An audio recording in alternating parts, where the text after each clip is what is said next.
So the biggest problem, the biggest difference by far for everyone in this neighborhood would be the services. And if you look here, this is typical now. Wires everywhere. Baghdad, in a neighborhood like this, had 24-hour power before the invasion. 24 hours a day. Not everywhere in the country, but the places that Saddam wanted there to be power, you can get 24 hours of power. The capital, strategic place for Saddam, where he lived and all of his buddies lived. Yeah. And it's the capital after all. So like Tikrit was golden. No problem. Yeah. South, less so. But, well, even in the South under Saddam, they had more power than they do here now. I mean, what the American officials say, though, is that overall there's actually more power being generated in Iraq right now. It's just about the demand. I would invite them to live in an Iraqi's house for 24 hours. Yeah. And it's hot. Just do that. Just stay in an Iraqi's house for 2 days and see if you still say the same thing. Yeah. Oh, yes, the power situation is better now than before. Yeah. That is ludicrous and wrong. Yeah. Maybe the total wattage is up.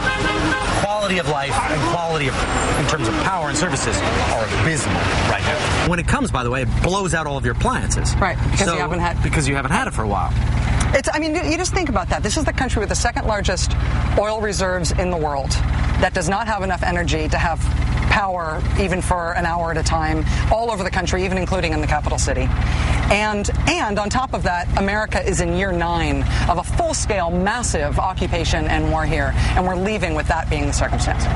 That's especially since it's hot, since it's Ramadan, people are fasting. That's the taste that people have in their mouth right now.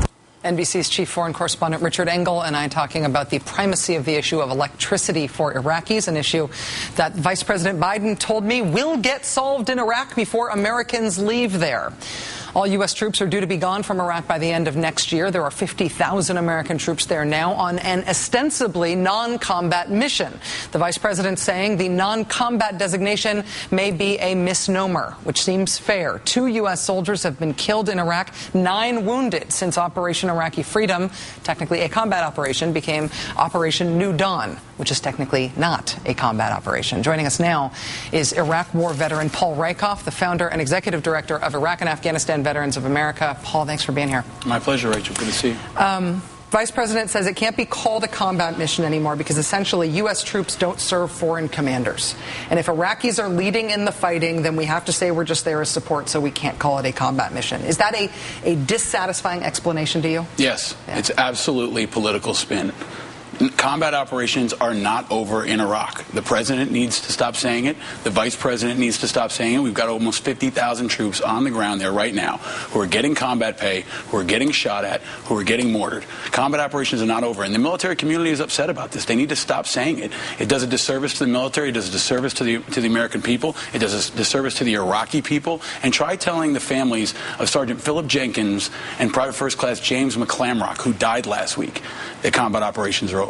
It's garbage. So even if it has to technically, legally be considered not a combat mission, we shouldn't be using that term colloquially at all? I don't think so. No, there's probably a high percentage of American people who think there are 0 troops in Iraq right now. Yeah. And that's because the White House is pushing this message. It's just flat out wrong. They're trying to keep a campaign promise, and I honestly think that's what a lot of this is about. And I've spoken to people on the ground in Iraq who said to me, if combat operations are over, why did I just get shot at? If combat operations are over, why did my son just get deployed over there yesterday? It's untrue. I think, though, that a lot of people in America probably think that there hasn't been a war in Iraq for a long time since it left the news, since people stopped talking about it. Right. And the question that we have, our moral responsibility, is what's the right way, best way, and maximalist way to support the troops that are still there in danger? That's what we still have to deal with at home. Yeah, and part of it is recognizing that they're there. Yeah. And when you say that combat is over, people think there's no one there. Most people don't know how many troops are in Afghanistan. Most people don't know that 2.2 million people have been through Iraq and Afghanistan since 9/11. We've got this massive disconnect between the military and the American people. And messaging like this only perpetuates that and makes it worse. Paul, I know right now you're working on a GI Bill, essentially GI Bill 2.0, trying to update the GI Bill, the historic GI Bill that was passed within the last few years. What's the update? Right now, the GI Bill does not cover vocational schools, amazingly. It doesn't cover distance learning. Congress hasn't really gotten a lot done for veterans this year. They haven't gotten jobs progress done. They haven't really dented the disability reform that was necessary. The claims backlog keeps going up. We can get GI Bill progress done in the next 9 days if everybody focuses on it. We need these upgrades. We need Senator Reid to get it to the floor immediately, and we need the American people to tell them that. In the next couple of days, call Congress, tell them to send the new GI Bill to the floor and vote on it. That's what we need. When you and I last talked, you were expressing frustration about access to the administration, specifically access and who to call and whether you get your names your phone calls back, your phone calls returned. Is there improvement on that? Do you feel like they're listening to you now? We had a good meeting with the White House this week, and I think that's progress, but we need points on the board. The suicide rates continue to skyrocket. The unemployment rate continues to go up. The backlog is still about 1 million claims at the VA. So they can't keep talking about stuff they did a year and a half ago. People are fighting and dying now and coming home in record numbers, and we need points on the board.